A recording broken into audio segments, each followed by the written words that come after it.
We really don't have a lot of data in vascular surgery because this is relatively a new area. In the past decade, vascular surgeons, or traditionally open vascular surgeons, have adopted the endovascular revolution. We've been through our own decade of revolution, and I do most of my cases endovascularly as well. But I do feel that there is a role for robot for those patients that have failed previous endovascular surgery to give them a better long-term outlook. So I'm going to present to you some of the cases that I've done to really this is, I believe, a tool as part of the armamentarium for a vascular surgeon. Here are my disclosures. Currently, the Da Vinci surgical system is not FDA approved for aortic surgery. I've been using these procedures, using robotic assisted procedure under an IRB approved protocol at Henry Ford Hospital. The goals of robotic assisted aortic surgery, I believe, are threefold. Really to provide a minimally invasive method with a similar long-term outcome as an open operation. There's been a lot of criticism in terms of endovascular that it is less invasive. However, the durability of the stent graft as well as the long-term outcome are slightly inferior to that of an open operation.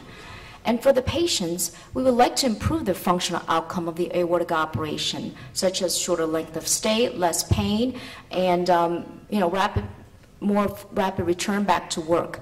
And thirdly, for the surgeon, it is to enhance the experience of the robotic surgeon in terms of manual dexterity. You saw the surgical position, and you can able to see better, so therefore you do a better operation. These are the current applications for robotic surgery in vascular. The first, aortic bifemoral bypass for occlusive disease.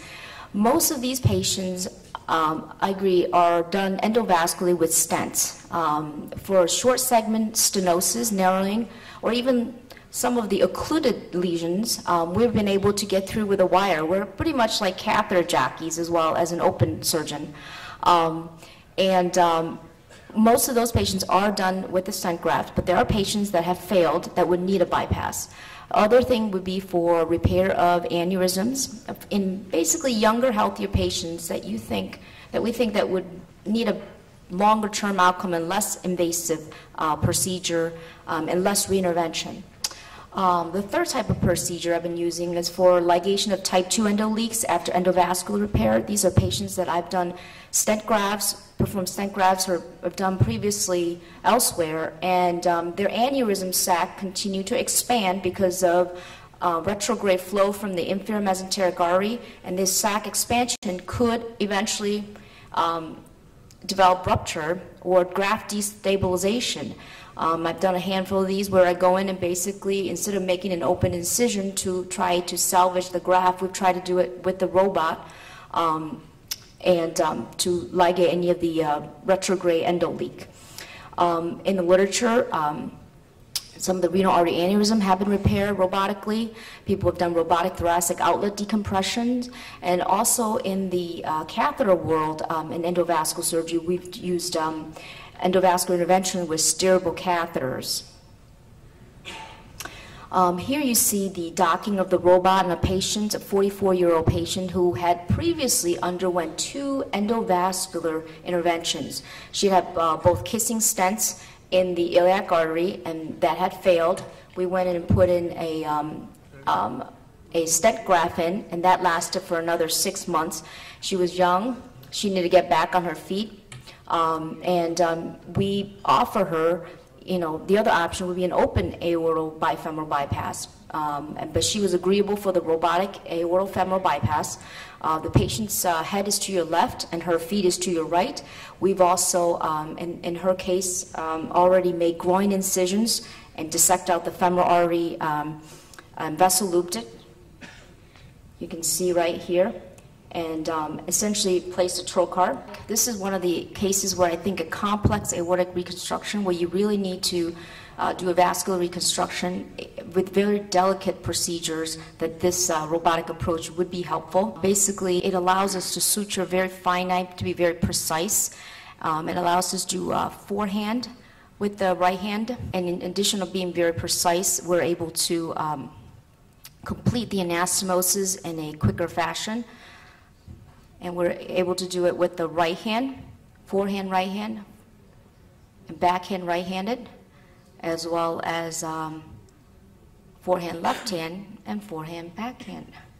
And then went on to basically suture and allow us to complete the anastomosis. Here's the completion. Essentially, following robotic-assisted aortic bifemoral bypass, you can see we have six trocar incisions.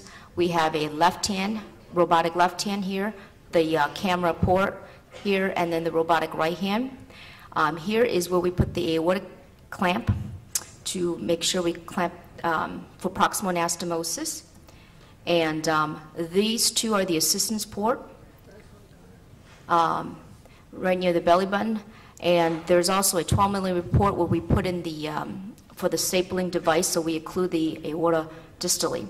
Once we complete the anastomosis, we basically tunnel it to the groin, and you can see there's 2 incisions in the groin where we do the femoral anastomosis, and that is done open. So in summary, this total robotic-assisted aortic bifemoral bypass is feasible using the S and the SI surgical system. And we're able to use this robotic system for aortic surgery, which improved visualization and enhanced our dissection and really facilitated our vascular reconstruction. These combination technology, I believe, and endovascular surgery may improve the outcome of minimally invasive vascular surgery. And really, robotic-assisted aortic surgery offers an alternative method for patients who otherwise may need an open operation. I want to thank Dr. Menon and his Vaticuti urology team for their expertise in robotic surgery, as well as the Vaticuti Foundation for allowing us to do our work. Thanks.